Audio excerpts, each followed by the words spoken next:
Excellent. Geez, I'm so grateful to each of you for being here. It's such a beautiful day outside. Hey, I heard people cheering over by the stage, and you're in here with me. And my mom, I'm going to go a cappella. I'm not going to use any slides. I'm just going to share with you and talk and tell stories. My mom, of all people, reminds me often that I have a face that's made for radio. So I apologize for being stuck looking. At least I get to see the beautiful forks while I'm talking. You're stuck looking at me. So I'm very grateful to each and every one of you. I'm not sure who all is in the audience. I recognize some of your beautiful faces, but I'd like to just get a sense, if I may. How many of you would say that you know quite a bit about treaties?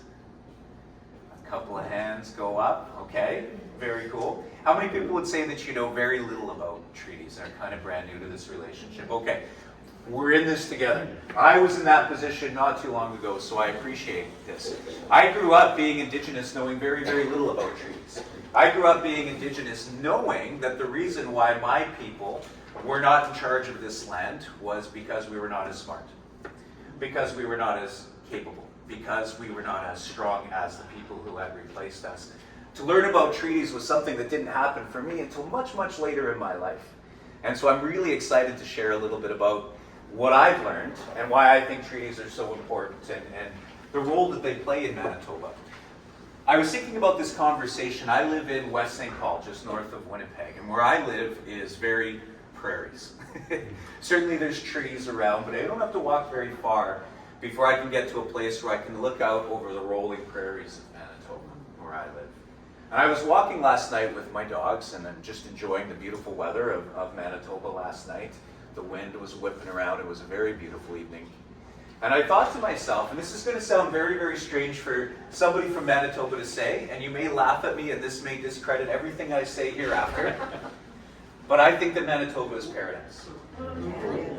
I know that may sound strange, but I actually think that geographically speaking, in terms of this land, I think that Manitoba is a wonderful place to live. Come on in, my friends. You're not interrupting at all. Come on in. I'm happy you're here.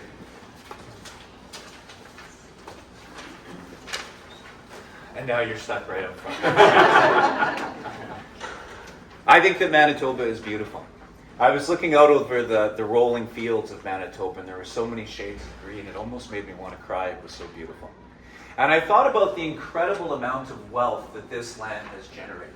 Now again, that may sound silly to talk about wealth coming from Manitoba. We're one of the poorest provinces, I think, in the country. But yet, I drove downtown Winnipeg on my way here, and I passed a building that has a huge R in it. There are families who individually made so much money that they could build skyscrapers. Okay? There's a building over there that celebrates human rights that was built by in large part, motivated by a single family that made so much money telling stories of this land that they were able to build that kind of a massive fortune. There are people who work their hands in the dirt of this land, building farms and raising food and cattle for our country to eat, to ship out to other parts of the world, who have made incredible wealth and livings off of this land. And yet, as I was walking in, I saw one of my brothers, one of my fellow community members, begging for money. If anything made sense in Manitoba, it should be, and it was. This was given to me by one of my elders, somebody that I admire very much, a fellow by the name of Arthur Manuel. Does anyone know who Arthur Manuel is? Elder Arthur Manuel? He's an incredible intellect, an incredible elder, and an incredible leader who passed away a short while ago. But he says that every Indigenous person in Canada should be elevated to the status of wealthy landowners. If there was any justice or any rightness into the story of Canada, Indigenous people living on this land should be elevated to the stage where it's Indigenous names on the buildings, looking out over the streets and over the cities. And yet it's our people, Indigenous people, who continue to live on the fringes of society begging for money here at this place of incredible wealth. Why did that happen? How did we get here? How did we get to this point where we are so divided from that history, where the people that are of this land are not benefiting from the incredible wealth and beauty of this land? Okay? And I wanted to explore that a little bit. In order to be able to understand the importance of treaties, we're going to have to talk a little bit about reconciliation. I think that one of the key pieces of why treaties are so important is reconciliation. But I also have to say, and I want to say this very gently and very carefully, that I know that I have fellow community members, my brothers and sisters, fellow Indigenous people, who reject that word entirely. There are some people in my community who think that reconciliation is just another one of those buzzwords that was co-opted to disappoint us. And it wouldn't be too hard to understand why I think so many of my fellow community members feel that way. If we were to pause for a second, just think about this logically. What have we seen happen since 2015, since June 1st, 2015, when we were given the calls to action of the TRC? Well, since that time, we saw the murder of Colton Bushy, a young man who looked an awful lot like my younger cousins, who was killed with an improperly stored, restricted firearm, something that I would go to jail for immediately. And we watched his killer walk free. Since that time, we watched the murder of Tina Fontaine, a 14-year-old child who was last seen alive in my office building at the University of Winnipeg. The police had her in their custody, 14-year-old kid, and left her to the dangers of the streets, and her killer walked free. Since 2015, we watched those fisheries on the East Coast where Indigenous fishermen were trying to make a living and be independent and find financial security. We'll watch their fisheries burnt to the ground because of bigotry and hatred. Since that time, we've watched the good people at Wet'suwet'en in British Columbia who were protesting the building of a pipeline across their sacred traditional lands have machine guns pointed at them. Machine guns by the RCMP. Since 2015, June 1st, we saw communities, first one discovered 215 unmarked and hidden graves, potential graves behind their school, a residential school in their community. Now thousands across the country. I can understand why people are so negative about reconciliation. I can understand why it feels like just another empty promise. Despite all the hugs and the tears and all of the promises that are made by politicians, we continue to struggle with the same things we struggled with before we were given that hope. But I'm somebody who continues to believe in the possibility of reconciliation. And I don't want that to anger anyone. I beg your forgiveness, but I'm somebody who isn't ready to give up on reconciliation just yet. I'm still somebody that believes in the potential and the possibility. So at the very least, I should take time to explain why, because that may sound naive to some. So I want to take a couple of minutes to offer why I continue to believe in the possibility. The first one is this, and this one's really important to me. I truly believe that we wouldn't have reconciliation at all. I wouldn't be talking about reconciliation. We wouldn't be having these conversations nationally. Many of those potential unmarked and hidden graves would have never been found if it hadn't been for the courage and the strength and the dignity of residential school survivors. That's number one. If it hadn't been for survivors having that kind of strength, to share their stories, to share their truths, and to hold Canada to account for that history, I don't think we would have just come around to having these conversations as a nation. I fear this history would still be as invisible as it was 10 years ago or 12 years ago. And it's incredible to me, to the point where it humbles me. I'm so blown away that I get to acknowledge that I come from people like that, who as children may have experienced the very worst that Canada's been guilty of. And if we don't know anything else about residential schools, understand that they were very, very bad. And yet they grew to be the kind of people that could extend their hand in friendship back to that same nation. Wow. To me, that's incredible. That makes me stand up a little bit taller and a little bit stronger when I feel distraught, when I feel sad. Okay? It makes me feel proud. Yes, there are barriers affecting our communities and our people. There are barriers acting against our children. But there is also intergenerational strength, and intergenerational love, and intergenerational dignity. And that's as much a part of the story as anything else, and it makes me feel proud. It makes me feel grateful. For so long as survivors want us working on reconciliation, my work isn't done. That's number one.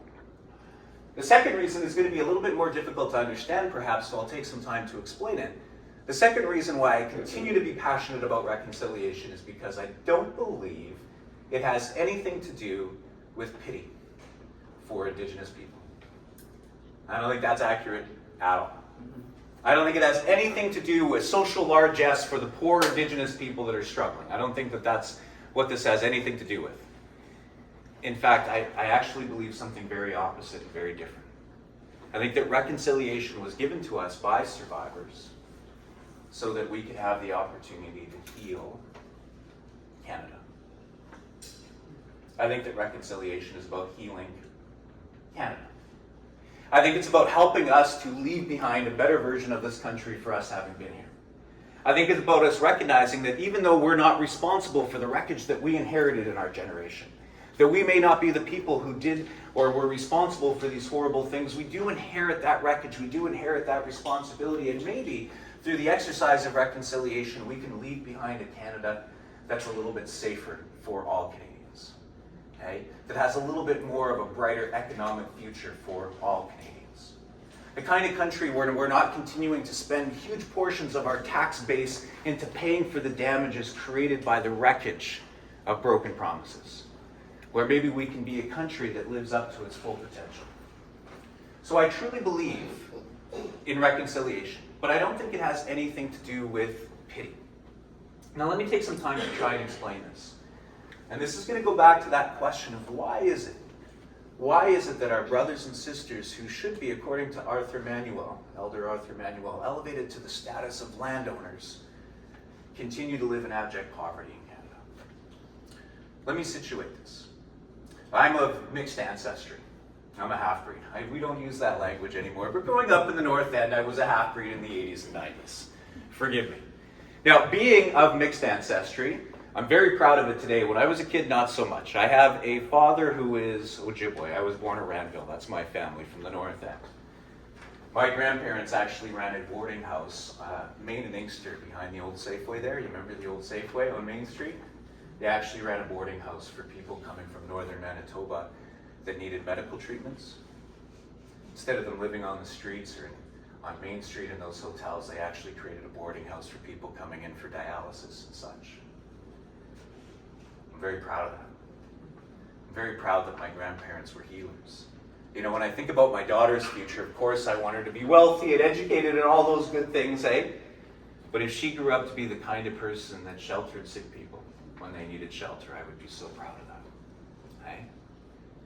My mother's side of the family are Ukrainian, from Ukraine. Any other Ukrainians in the room? Slava Ukrainian. Okay. Now I'm told that my mother's family fled Ukraine after World War I to escape the Soviet Union and Joseph Stalin. I'm told that if my family hadn't fled after World War I, they would have faced persecution and death. This, of course, was before the 1930s and Holodomor. If you don't know what Holodomor is, you can go to that Human Rights Museum there and see pictures of my grandmother's people starving to death on the streets of Kiev and the rest of the Ukrainian cities. Right? And my family fled here at a very young age. We're given a plot of land north of Fisher Branch between Peguis and Fisher River in a community called Dallas. Right? So my family literally had the opportunity to exist because of treaties. My family literally had the opportunity to survive Holodomor and to be able to build a life for themselves because of treaties. But here's what was missing for my family as they entered into Canada, was education about why that land became available to them in the first place. Now, for Ukrainian people coming after the 1900s, after World War I, and Canada and Manitoba in particular has the highest diaspora of Ukrainian people outside of Russia and Ukraine. You may not be aware of that. The story of Manitoba is very much a story of Indigenous people and Ukrainian people interacting and building communities and families. My family wasn't told about the history of how that land became available. They came into Manitoba and they knew that they were Eastern European, which was the same as being not white at that point in time. Some people are nodding their heads, they're well aware of this. To be Eastern European was not a desirable thing in Manitoba. You might as well have been collectively other. Now, at this point in time, in communities like, say, for example, Steinbach, is there anyone here from Steinbach? Hey? The good people of Steinbach, you may not know this, were invited to come and live from Russia-Ukraine area. They were actually invited because of something called the privilegium. Has anyone ever heard of the privilegium? The privilegium was a promise made by the Canadian and Manitoba governments to invite Mennonite people who were being persecuted by Russians, living in Ukraine, to come and live in a plot of land that was set aside for them here in Manitoba. And as part of that privilegium, which is a fancy way of saying privilegium, hey, There was a promise to be able to educate their kids according to their own values. There was a promise for freedom of religion. There was a promise for freedom of self-representation in community governance. These were promises that were made to them. Okay? By the time my Ukrainian ancestors showed up, there was no more land in the south that was available to them. So they were very much pushed to the fringes of society. They were pushed north. The Ukrainian people who came after the south was already settled were given plots of land that were filled with stone for the first couple of seasons. My grandmother, who was a child who from a very, very young age picked stones so that her family could be able to harvest that land, talks about her older brothers and sisters picking stones so they could grow food until their hands were bloody. Okay? And living on the fringes of society, living away from the basics of the rest of society, what happened to many of them is that they began to become dependent and familiar with the communities that surrounded them. Peguis and Fisher River. My grandmother tells stories of being a very, very young woman growing up in central Manitoba where her friends were all brown-faced and brown eyes, despite her having blue eyes and blonde hair. My grandmother's first language is Ukrainian, her second language is Cree. Her third language is English. So my family grew up completely dependent upon Indigenous people, not just for friendship and community, but for survival. Living on the fringes of society, you can imagine there wasn't even a northern store at that point in time. For Ukrainian people living on the fringes of society, excluded from the rest of Manitoba, community for them meant Indigenous people. But there was something really, really curious that happened in my family.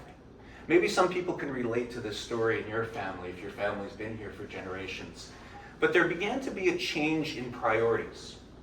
Somewhere in the journey, my family began to be very, very interested in being model immigrants. On being not other anymore, becoming mainstream Canadian. They believed that the only future for themselves was to change themselves to adopt the customs and traditions of mainstream Canada as much as they possibly could to become Canadian and leave being Ukrainian behind. In fact, hide that as much as you possibly could. There's this amazing story of one of my aunties being in her store, and she's trading for furs with Indigenous people, something that had been happening at that point in time for an entire generation. And she writes about the Indigenous person she was trading with not wanting to go all the way to Hodson to trade this beautiful wolf pelt, and so she lowballed him on the purchase of that fur. And she talks about the good deal she got from this Indigenous fellow. And I see that mindset. I see that switch in perspective as being a starting point in my family's journey away from the spirit and intent of treaties. Indigenous people, from my family's journey into becoming mainstream Canadian, into abandoning being Ukrainian, into being something other than what they were, being Canada's other, involved in large part taking advantage of the Indigenous people that were around them. Building profit off Indigenous lands. Building profit off Indigenous people. And that story began to perpetuate throughout continuing waves of immigration. One of the things that I'm really, really interested with in treaties is how we as a country are educating new Canadians on the topic of treaties. You may know this, but the two fastest growing demographics in our city are what? Immigrants. Immigrants, number one. Indigenous. And Indigenous people. So if we're not educating newcomers on treaties or Indigenous people, I fear that we may have this ever-widening gap that may get worse over time and not better. If the two fastest growing demographics in the country, in this province, are two people that know nothing about each other, may have pre-existing misunderstandings about each other, what we're setting ourselves up for as a province, as a society, is a bigger problem over time. I'm still told that there are immigrants who are told to stay away from Indigenous people when they come to Canada. I'm still told that there are immigrants who come to Canada with preconceived notions about what it means to be Indigenous. And so I think that one of the key important, when we talk about the importance of treaties, is just understanding how it is that we get to share this place that we call home. I think one of the biggest, most important takeaways of treaty education is just understanding how we got to be where we are today, how we're able to share this life. To be able to motivate ourselves, to be able to learn a little bit about how we get to be in this beautiful place. So I think the first thing that I'll say as an importance of treaties is going to be social. I think that there's a social importance to understanding about treaty. Part of the social importance is going to be about in terms of navigating the future. In Canada, there's something called the duty to consult. Because of our treaty identity, there is a responsibility for government, whenever it's doing any kind of resource extraction or land development project, in any way generating profit from the land, on Crown land, if it's going to involve Indigenous territories or Indigenous people, there is a duty to consult. Fascinatingly, when Indigenous people invoke the duty to consult in court to stand up for their rights, I'm told this by Dr. John Burroughs, who's an Indigenous lawyer, Indigenous people win over 90% of those cases. Over 90% of land claim cases involving duty to consult find in favor of Indigenous people. As we continue to evolve as a province, if we are going to have a province that continues to develop in terms of green technology, in terms of resource extraction, I know that Premier Wab Kinew is talking about those lithium mines.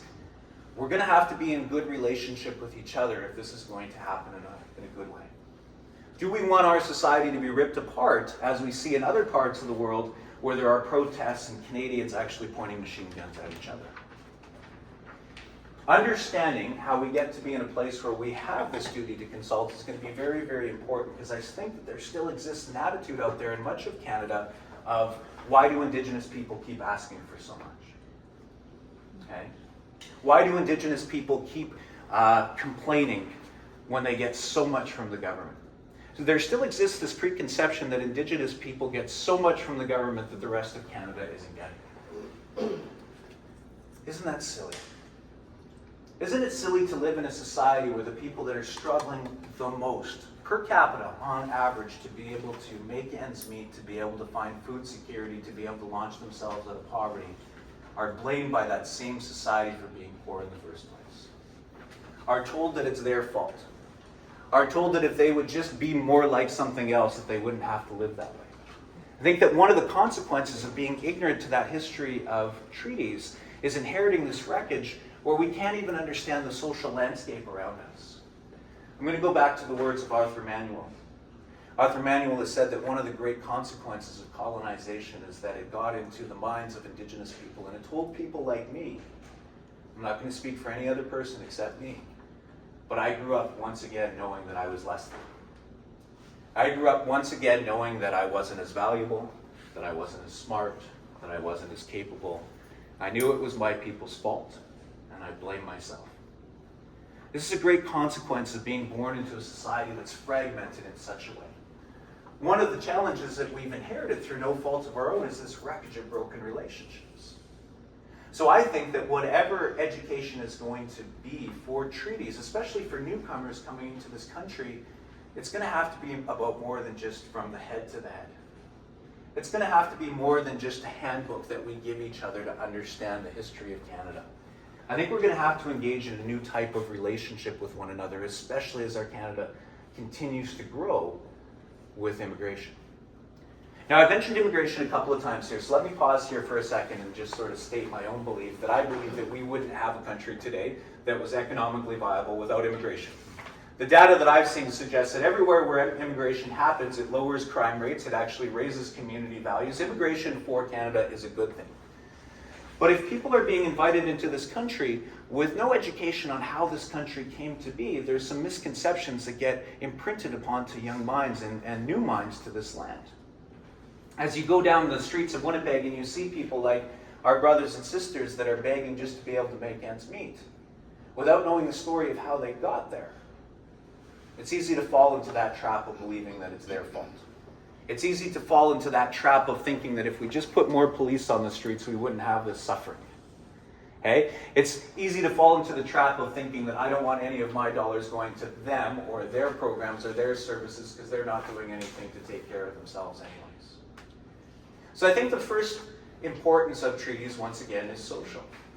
It's about repairing the relationship that we have with each other. I spent a lot of time thinking about what it means to be in a relationship.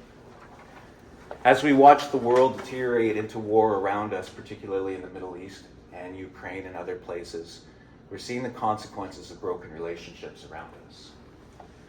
Isn't it scary to see how many broken relationships there are in Canada after COVID? There are people in Canada who legitimately hate each other because of politics. We're starting to look more and more like the United States. And if you don't think that that horrible tumult, that tumble towards civil war that the Americans are going through couldn't happen here, I would beg you to reconsider. Because I think we're just as human as them. So the question becomes, how do we invite newcomers onto this land in a way that empowers them to recognize that they are treaty people too? Well, I think the first thing that's going to happen is we're going to have to be in relationship with each other. We have to share each other's spaces. I think the first thing that has to happen is events like this where we can come together and spend time with each other and hear each other's stories. I think it's going to be important for us to be able to shake hands, to be able to play with each other's kids, to be able to break bread with each other. The more that we can invite Canadians to be in spaces with Indigenous people, I think the healthier we'll be because of that. The second thing that we have to understand about these relationships between Indigenous and non-Indigenous people is going to have to be the idea of education and understanding. You'll notice I started with relationship first and not the information. Has anyone ever tried to speak to somebody who was prejudiced? In this room, have you ever had that experience? A couple people have. Is that fun? No. You like that? Is that a nice way to spend an afternoon? Hey? I'll share a story with you. I have an uncle on my mother's side. That's my Ukrainian side of the family. And I don't say this to upset anyone, so please forgive me. But my uncle, his prejudice, his other, is towards Native folk. This is ridiculous because he knows what I do for a living. He knows that I was the former education lead for the National Center for Truth and Reconciliation. This guy doesn't like natives. Now, I can give my uncle 100 reasons why he's wrong. And what do you think he's going to do? He's going to give me 101 reasons why he's right. Unless he really gets backed into an intellectual corner, in which case he tells me off. That's the end of another Thanksgiving. We try again next year. But here's the thing, and I'm joking, but here's the thing, and this is true, about my uncle that I want you to understand. He's a good man. You would like him if you met him. And he would like you. And he grew up in a country where he only ever got to hear one story about Indigenous people. Right? He's doing exactly what he's been told his whole life. And what I found with people like my uncle who grew up in ignorance, not hate-motivated ignorance, not mean-spirited ignorance, but a lack of education, what I found for people like my uncle is that if I approach people like my uncle, wagging my finger, looking down my nose at them, condemning and judging, the only thing my uncle's going to do is shut down. As well he should. I was not raised that way by my Indigenous grandparents to treat people like that. Okay? So I'm going to go out on a limb here and I'm going to share my opinion, and there may be people that disagree with this, and that's okay. We can disagree and still be respectful. But I don't think that shame-based approaches work in ending racism. Maybe you have, and I respect that, but in my 25 years of doing anti-racist education, I've been doing presentations like this when there was no one that wanted to come to these presentations. I was doing presentations like this when the people who were forced to come to these presentations would turn around and spit at me as they walked out the door. Okay? In all that time that I've been doing these presentations, I've never seen shame-based approaches work. Oddly, I have seen people loved into healing and letting go of their racism. I have seen people enter into relationships that were able to change and transform their point of view. I think the more that we can be in each other's company, the more that we can shake each other's hands, the more that we can laugh together, that's the pathway for healing in Canada. Now, the education is important.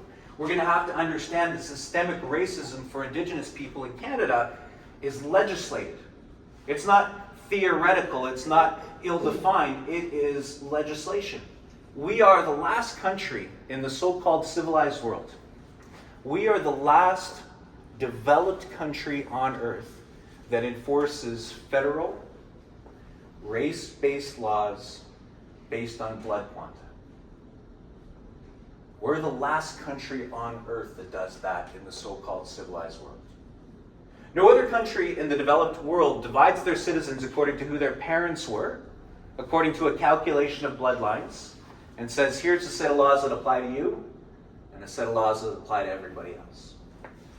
Of course, I'm talking about the Indian Act. Okay?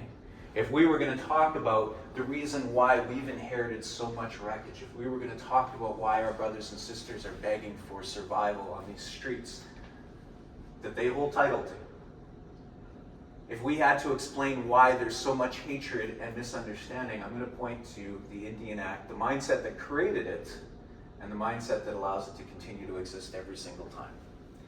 Everywhere where Canada has broken its commitment through treaties, you'll find the Indian Act. Everywhere you see a community struggling to be able to get clean drinking water,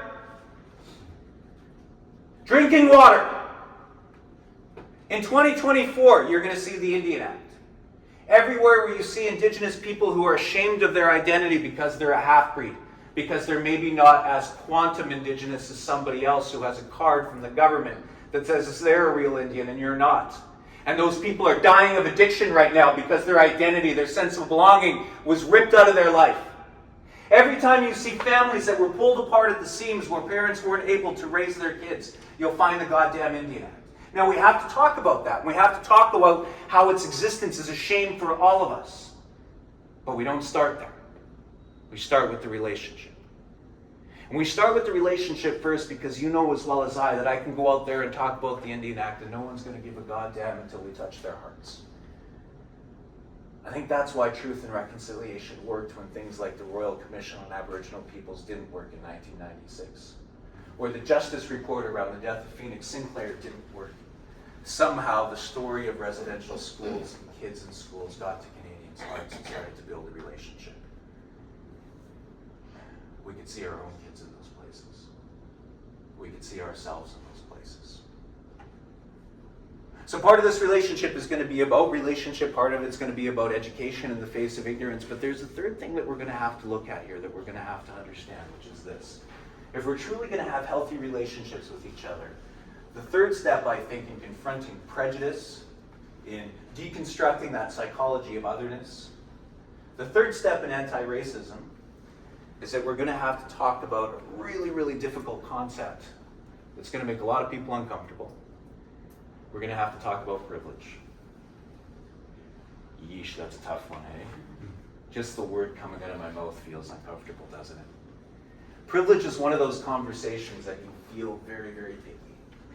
Privilege is one of those conversations where if I'm going to watch an audience shut down, it'll be around this point in the conversation. People start pulling back and tuning out, right? I don't mean to hurt any feelings. I'm going to beg you to stay with me for just a couple minutes while I explain what I mean when I talk about privilege, so you know where I'm coming from. Because this can be an easy one to misunderstand. For some people, it can almost feel, when we talk about privilege, like somebody's pointing a finger at you. It almost feels like there's a spotlight on you and you have to justify your presence. When you talk about privilege, it can almost feel like somebody's undermining your story. So let me say first off that I don't know in this room whether anyone has privilege or not, and it's none of my business. But if you do have privilege, if you have something in your life that other Canadians could benefit from if they had access to it, but they don't, acknowledging that doesn't have to be a bad thing.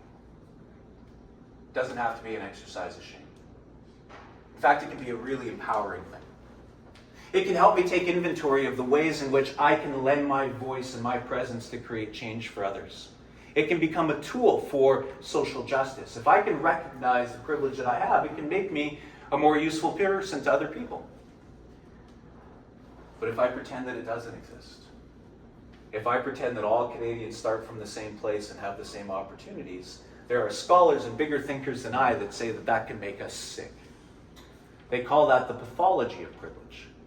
The pathology of privilege is when we live with a certain amount of something that other people could desperately benefit from, but we believe that it's their fault that they don't have it. If they would just work the way that we worked.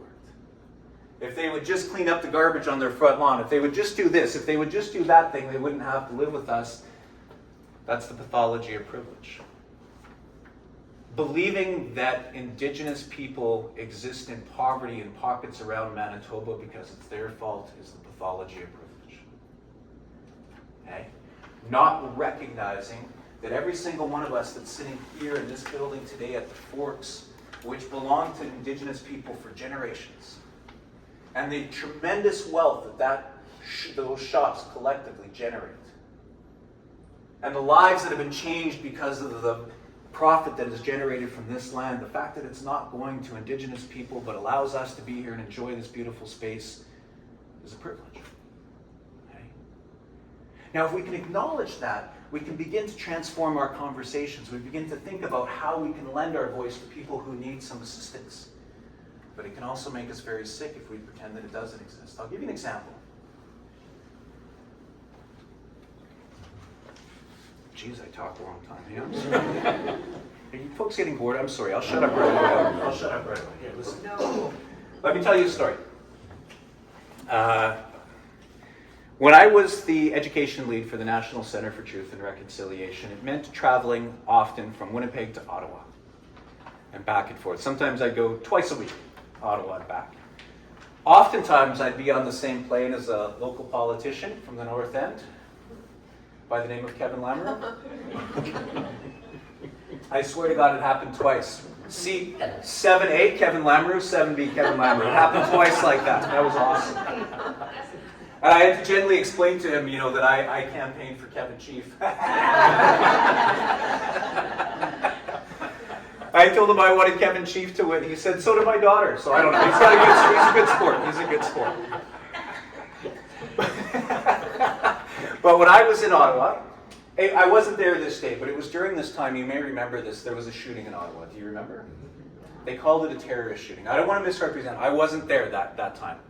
It was during that time when I would travel there, but I wasn't there. But boy, that one shook me, eh? Because I know people who walk on those streets every day, commuting. I know people that live there. It terrified me, and I paid attention to those stories. And as the media was covering this story, they began to interview people who were survivors or witnesses. And something got said in those interviews that we have to look at. Now, I don't want you to think that I'm criticizing the survivors, because I'm not. I've never been in that situation. I can't imagine where my mind would be in that moment. But people began to say things like this. This isn't supposed to happen here. This isn't supposed to happen here. Well, where is it supposed to happen? Who is it supposed to happen to? Now, I'm not saying that they believe it should happen to other people. That's not what they were saying. But when we expect bad things to happen over there, to those people, that's a privilege. That's an incredible privilege of security that we live with. Now, if I can recognize that, I can lend my voice to try and ensuring security and safety for other people. If I ignore it, it'll make me sick.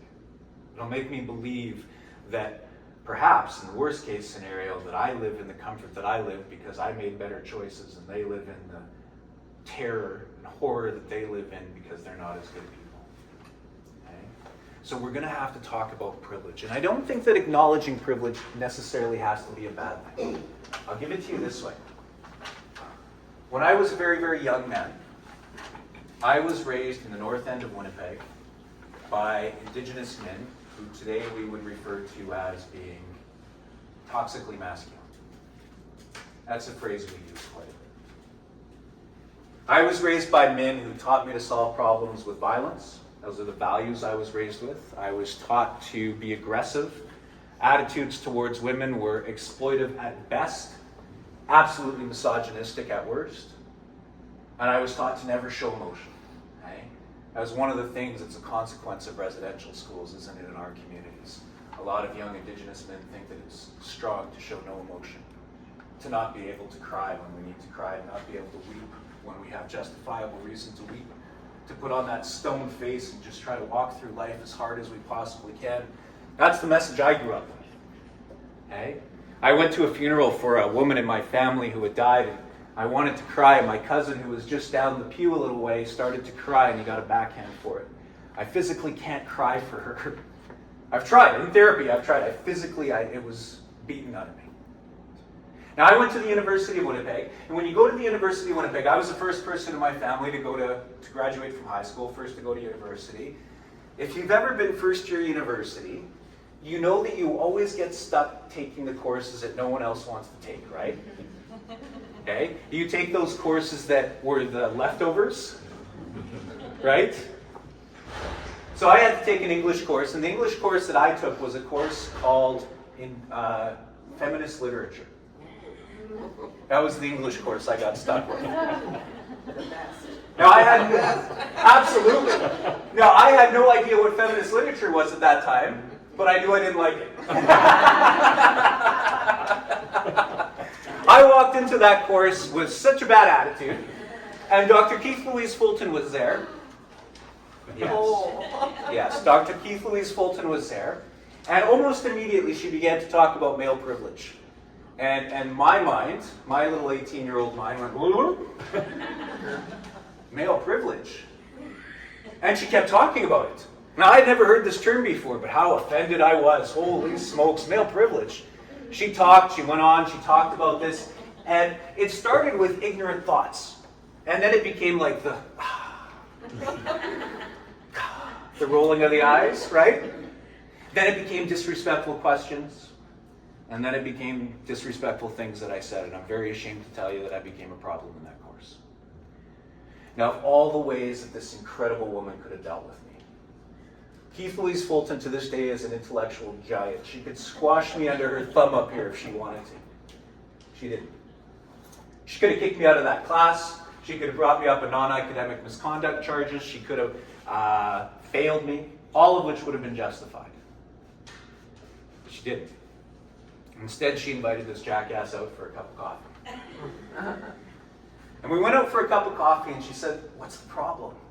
And I said to her, "How dare you? How dare you tell me that I have privilege? You know what it's like growing up Indigenous in Manitoba, in the North End? You know what that's like? You know what it's like to find people hanging from rafters as a young kid? You ever eat ketchup soup? That's where you steal ketchup from McDonald's and add hot water because that's your meal. You ever live like that? You're going to tell me that I have privilege growing up in the North End? How dare you?" And she said to me, "No, I don't know what it's like to be you, but I'd like to learn." Now, I was 18 years old, and I'd never talked about what it was like growing up being Indigenous, but I started to tell her, and I don't know why. I guess just because I knew that she was authentically listening. She was really listening to me. And I shared and I talked about how scared I was sometimes, how angry I was being Indigenous. Eduardo Duran talks about this idea of a soul wound, this idea of having been left intergenerationally with this wound inside that the size of a community, the size of a family, the size where loving parents should have been. I told her that. Now, because she listened to me and built relationship with me, and I'm fast forwarding an entire course into a short conversation here, but when she began to tell me what it was like being her, I guess just because she had done it for me, I reciprocated. And I mean, I really listened. And I heard her. Not with my prejudice, but with my heart. Not with my defenses up, but willing to hear her truth. And what dawned on me, what occurred to me, what she taught me, is that I am convinced now, decades later, that absolutely I live with male privilege. Any suggestion to the contrary seems absurd to me. She was never asking me to be ashamed of being a man. Instead, she wanted me to take some responsibility. All she was saying to me was not that my life wasn't difficult. She wasn't denying any of the struggles that I went through. She was just asking me to acknowledge that if I had simply been born Indigenous and female, my life would have been a lot worse. I might be one of those sisters that didn't make it home tonight and won't be home tonight where they should be. Okay? So we need to be able to talk about privilege and the idea that we don't start together at the same place. We've inherited, through no fault of our own, this terrible wreckage where we can't even socially hear each other's stories. We're sitting in different communities. We're sitting in different spaces. And the divisions are getting bigger and bigger. As more and more beautiful people come in as immigrants to this land to fill this land with the sound of their songs and their histories and their stories and their beauty, They're not sitting with Indigenous people. They're not sitting in powwows with people learning about what it means to live in a good way on this land, to live in a sustainable way, to be in love with this land in the same way that I love my own mother. To see this land as not just a source of profit or a place to escape from, but as being a nurture, as being a place that'll love and care for our grandkids long after we're gone, and our great-grandkids. Or not be able to care for our grandkids or our great-grandkids, because we continue to live in a way that was disrespectful to this place. So when I think about the importance of treaty, I legitimately think about the healthy future of Canada.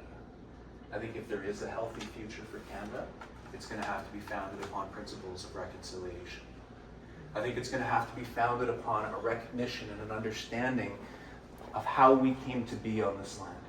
How it is that some people came to be able to generate such wonderful lives and why some of our brothers and sisters continue to suffer.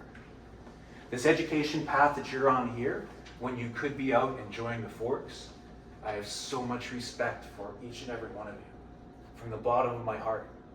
To give of your time like this is such an incredible gift. But there are empty seats here. There are a lot of people who aren't here. And so it's going to be on us collectively as a community to take the little bits that we learn back into our families, into our homes. If you're a non-Indigenous ally sitting in this room, I need you to understand that you're going to be able to talk to people that I'll never be able to reach, who will never come and listen to Kevin Lamoureux talk, but they'll listen to you. And so I beg you to keep these conversations alive. We're about to see some pretty tumultuous changes in government in this country. Let's keep these conversations alive. With each successive government, with each successive new politician, mega personality that comes into the Canadian context, let's keep these conversations alive. I truly believe that the well-being of our country depends upon it. So I'm going to honor you by saying miigwech, itchy miigwech, nadinaway maganadag to all of my relations, which is every single one of you. And I'll end there and ask if there are any questions, any comments, any thoughts, please, Jeremy. Sure.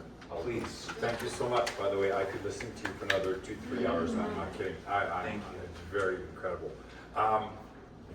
In a very short, I know I might be opening a can of worms here. No. When did you realize that you were not less than? And what caused it for you to realize that you were not less than? I'd love to be able to tell you that I don't think that way sometimes.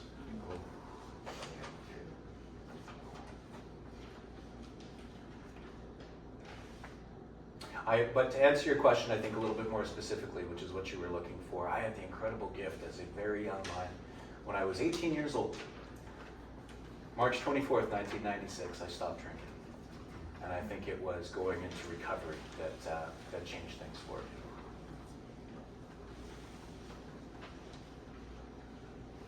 I love talking about sobriety. I love talking about Indigenous people in sobriety. I love talking about people that are in recovery. Thank you for the question. Please, Auntie. I missed this question. Oh, you missed this question? Yeah. He had asked when it was that because I had shared that, like many young Indigenous people, I believed I was worthless. And he asked when that changed for you. And I shared that it was largely when I got sober, but I think that, like a lot of people in this room, sometimes I still think that I have to work twice as hard to prove I'm half as good.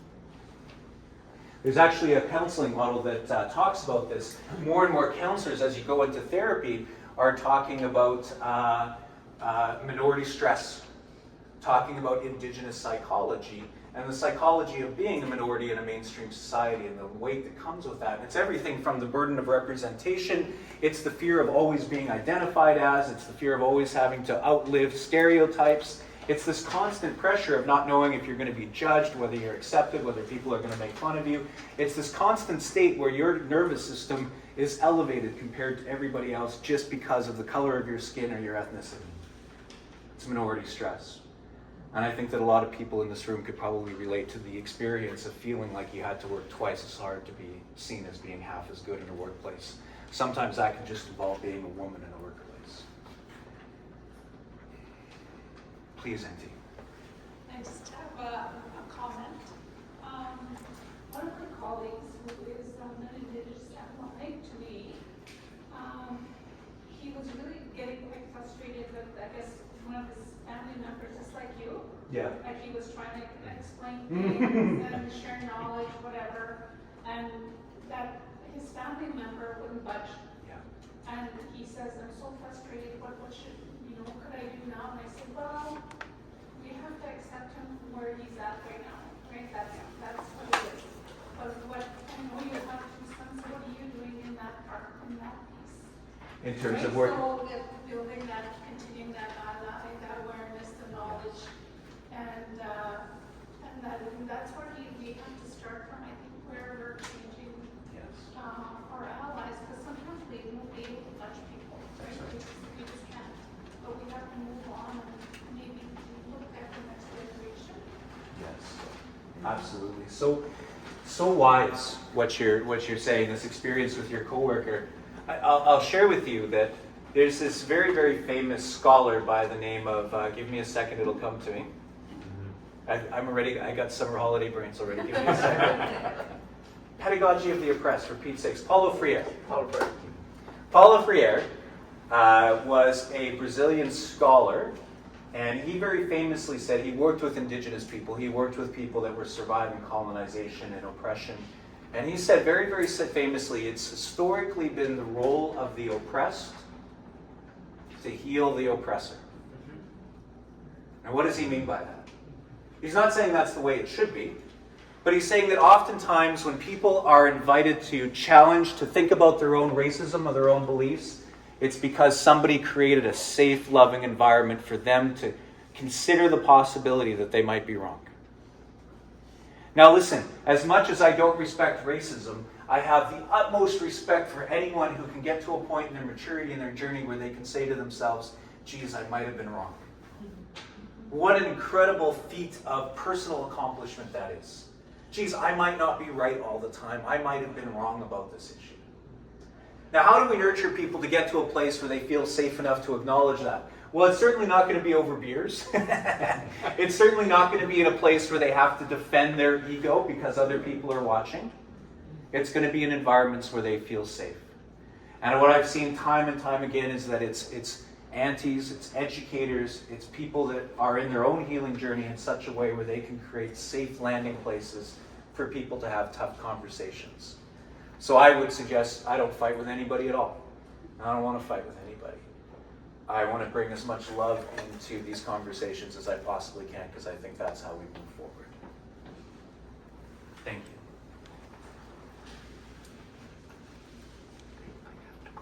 Thank you. I heard everything you said. I'm so I'm glad you were here. That's it. Thank you very much. That's so yeah. You're very welcome. All the best to you. Thank you. Enjoy your summer. Any other questions? Before I go shop at the forest? Maybe buy a Lego set while I'm down here?